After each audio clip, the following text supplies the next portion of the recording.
সাবেক উপদেষ্টা আসিফ মাহমুদ, তার সাথে আমাদের গত পরশুদিন রাতে তার বাসভবনে বৈঠক হয়েছে। সেখানে তিনি গণ অধিকার পরিষদে যোগদান করার ব্যাপারে ইতিবাচক মনোভাব পোষণ করেছেন।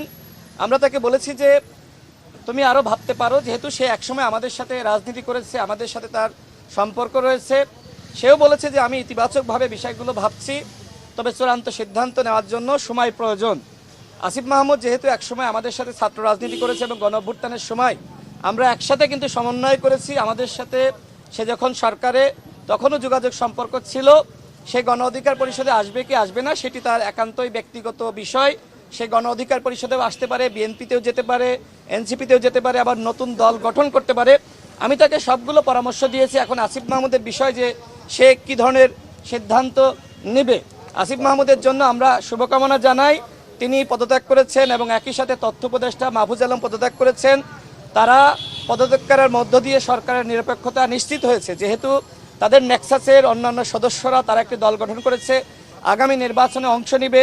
আসিফ মাহমুদ এবং মাহফুজ আলম যদি সরকারে থাকতো সেক্ষেত্রে কিন্তু সরকারের নিরপেক্ষতা নিয়ে প্রশ্ন তৈরি হতো। সেই জায়গায় তারা পদত্যাগ করেছে, এজন্য আমি তাদেরকে সাধুবাদ জানাই। এখন তারা কিভাবে নির্বাচন করবে, কোন দলে অন্তর্ভুক্ত হবে সেটি একান্তই তাদের সিদ্ধান্ত। তবে আসিফ মাহমুদ গণ অধিকার পরিষদে যোগ দেওয়ার ব্যাপারে ইতিবাচক মনোভাব পোষণ করছে, যেটি সে নিজেই জানিয়েছে। তবে এখনো পর্যন্ত আলোচনা চলছে, চূড়ান্ত কোনো সিদ্ধান্ত হয়নি।